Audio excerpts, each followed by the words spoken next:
Hello बच्चों, let us read this question. The question says a magnetic moment of 1.73 bm will be shown by one among the following compounds.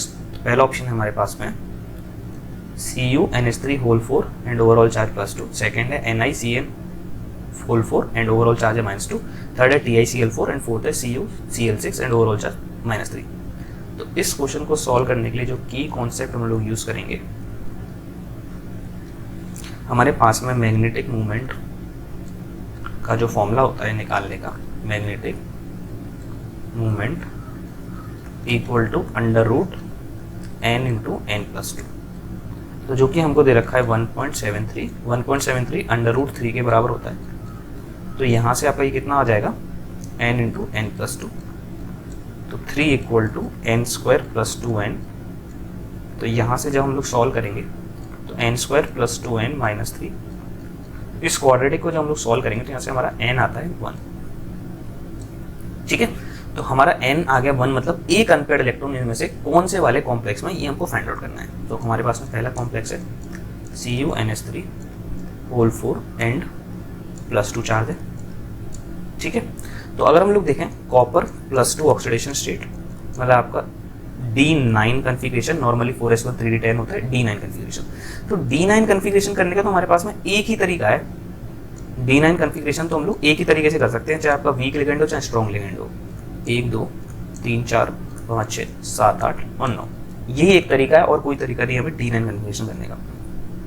तो यहाँ पर आपके एक unpaired electron हो जाएगा। तो हमको यही चेक करना था कि कौन में एक अनपेयर्ड इलेक्ट्रॉन है। हम लोग बाकी के ऑप्शन भी देख लेते हैं। NiCN whole 4 +2।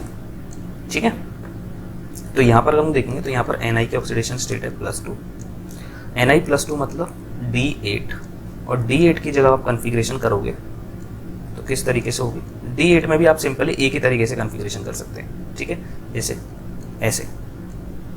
ठीक है, ये आपकी D8 की कन्फिग्रेशन हो जाएगी।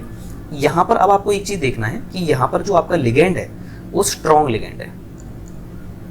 यहाँ पर जो आपका लिगेंड है वो स्ट्रॉन्ग लिगेंड है, और अगर स्ट्रॉन्ग लिगेंड होता है तो उससे क्या हो जाएगा, पेयरिंग हो जाएगी। तो यहाँ पर ये एक सिंगल ना रहकर, मैं इसको इलेक्ट्रॉनिक कन्फिग्रेशन को दोबारा लिखता हूँ, ये यहाँ पर पेयरिंग करा देगा। लास्ट के दो इलेक्ट्रॉन्स अनपेयर्ड दिखाए थे उसमें भी ये पेयरिंग करा देगा।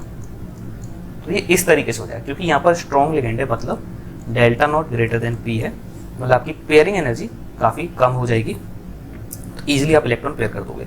तो स्ट्रॉन्ग लिगेंड है तो पेयरिंग हो जाती है। तो यहाँ पर आप देख सकते हो कि एक ऑर्बिटल आपकी खाली रह जाएगी और 0 अनपेयर्ड इलेक्ट्रॉन्स, 0 अनपेयर्ड इलेक्ट्रॉन्स। ठीक है, अगर हम लोग थर्ड देखें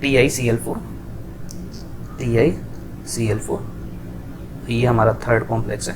तो यहाँ पे जब आप टाइटेनियम का निकालेंगे ऑक्सीडेशन स्टेट तो ये आएगा +4, और नॉर्मली टाइटेनियम किस में होता है 4s2 3d2, और +4 में ये D0 में हो जाएगा। D0 मतलब इलेक्ट्रॉन ही नहीं है, तो अनपेयर्ड इलेक्ट्रॉन भी कितने हो जाएंगे, 0 अनपेयर्ड इलेक्ट्रॉन। अगर हम लोग फोर्थ देखें CuCl6 -3, CuCl6 -3, तो यहाँ पर अगर हम लोग कोबाल्ट के ऑक्सीडेशन स्टेट निकालेंगे तो कोबाल्ट आएगा +3 में।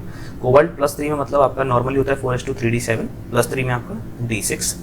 ये आपका कोऑर्डिनेशन नंबर 6 का क्वेश्चन है, और साथ ही साथ में आपका जो लिगेंड है वो वीक है, और अगर आपका वीक लिगेंड है मतलब आपकी पेयरिंग नहीं हो पाएगी। और कोऑर्डिनेशन नंबर 6 में किस तरीके की स्प्लिटिंग होती है, EG और T2G में 6 इलेक्ट्रॉन फिल करने हैं, 1 2 3 4 5 तो 6, तो 4 अनपेयर्ड इलेक्ट्रॉन्स आ जाएंगे। लेकिन हमने जो की कॉन्सेप्ट पढ़ा था उसके हिसाब से हमें देखना है कि किसमें एक अनपेयर्ड इलेक्ट्रॉन है। तो हमारा पहले वाले में एक अनपेयर्ड इलेक्ट्रॉन है, तो final answer will be your option number 1। I hope you understand this question well. Best of luck.